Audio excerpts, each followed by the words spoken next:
of being charming seems to have gone the way of fairy tales. Well, we're going to meet two guys determined to bring it back in the name of love. He's thinking, well, all right, it's me. Make it happen. Joshua Pellisier and Jordan Harbinger haven't always had luck with the ladies. You're on Game On. But when they helped a colleague score big with that special someone, the bosses at Sirius Satellite Radio tapped them to host a show about helping other guys improve their game. We don't want to just recreate us. We want to bring the best out in everybody so everybody can be themselves, but also just be the best version of themselves. It's not typically the woman's fault here. It's usually guys just don't get it. If you have a hidden agenda and you look at someone in the eyes, they're going to know exactly what you're thinking. Absolutely. In addition to the radio program, the two also teach their technique in person. They started a school called The Art of Charm. All right, so here's what you're going to do. Part of their work involves field exercises where they coach men to get the girls of their dreams, or at least to get them to say hello. You guys are going to go out today and you're going to meet as many people as you can. Just say hello. You don't have to do anything else other than that. Let's go. One of their newest students, Nick, gives it the college try. Hey, excuse me? Are you familiar with Manhattan? Do you know like any good places where you can get a drink or, you know, meet a lot of people? Nick did not score a phone number, but his approach was still considered progress. All right. Yeah, man. She works at Mamma Mia for like 5 years. Yeah, that's why I was like, oh, you know the area. Well done. Thank you, bro. All right, so that was awesome. You didn't use your hand as much as I wanted to. Yeah, I figured. But it's okay. You used your body language much better. Has the 21st century male lost the art of the charm?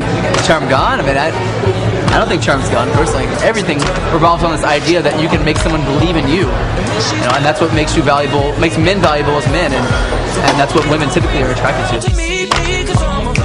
Joshua Pellisier, Jordan Harbinger, and Nick Patel are here with us today, guys. All right, let's talk to the coaches first. All right, Joshua and Jordan, can charm really be taught? Absolutely. The problem is that most guys don't actually learn this. It's something we're supposed to learn growing up by example or through example. And this should actually be taught in school. What guys don't get growing up is the vibe that makes you a man.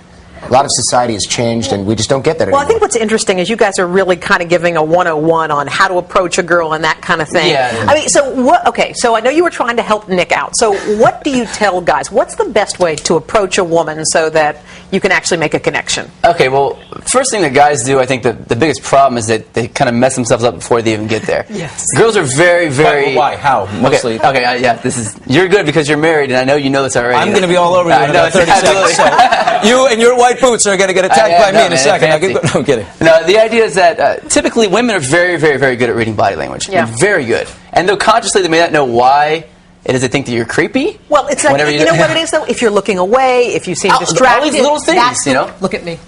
Look at me. You have beautiful eyes. That makes it very easy. Exactly. How was that, fellas? Perfect. See, your gold, your money. So the idea is that, you know, you have these dominant body language features and traits, and if you're not a dominant man to the core, they can tell. Okay. Okay, now guys, is the biggest problem that guys face that they're thinking about sex? Oh, that's a huge problem. And the women can detect right away. You're trying to get the clothes. Right. You don't want to jump straight to the end of an interaction. That's, you know, patience progresses essentially. So what you have to do is there are 3 stages to an interaction. Attraction in the beginning, rapport, which is connection in the middle, and then seduction is at the end. And guys try to skip. I think the problem is a lot of guys just they do too much. They try too hard, and that's a big turnoff. Now, okay, let me ask you, Nick. You were on the street. You approached this girl. You were adorable. I don't know why she didn't give you her number. Thank you. I would have given you my number. Actually, to cut you off, what happened was I walked back. Hey, there we go. He's still learning. You didn't learn anything. I'm still You weren't learning. paying attention.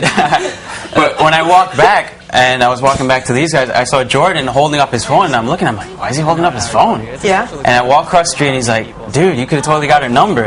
And I didn't have that awareness at the time that I literally could have took out my cell phone and said, hey, give me your number. But do you think she would have given it to you? Do you think she would have? Absolutely. Yeah. So you just go up she to a was stranger waiting for the clothes and say, hey, can you know, where's a restaurant, and can I have your phone number? Sure. Well, she was laughing. She waited around for the red light to change again and again. She was flirting buying with time. you. She was flirting with Nick, him. you let her go.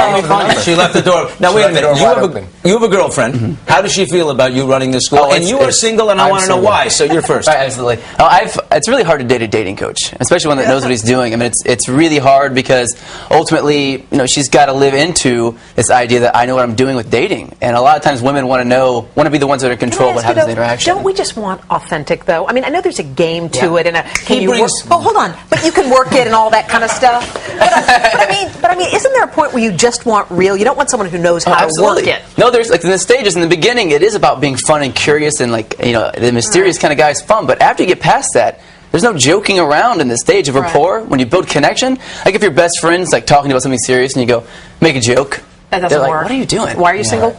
The real answer, honestly, is because it's fun. Yeah, It's okay. a lot of fun Okay. to be single, So, especially in Manhattan. So can I ask you, this? If you tune into Sirius Radio, you can hear your tips? Absolutely, When is your yep. show, by the Maximum way? 108. It's called Game On. Sirius On. 108. 2 p.m. Fridays at 2 p.m. Eastern. It's live, so people can call in and actually ask questions right All off right, the so you bat. have a lot of which is great. success stories? Oh, it's great. It's amazing. Really? Absolutely. Nick, are you a success story? It's life-changing stuff. Literally, you. it's literally one of those things when I look back on my life when I'm 70 years old, I can say, this is one of the 5 things I did in my life that changed everything. Oh, cool. You guys must feel pretty good. You guys, thank you so much. You should look out for a Absolutely. caller later named Raul. It'll be me going. Yes, my name is Raul.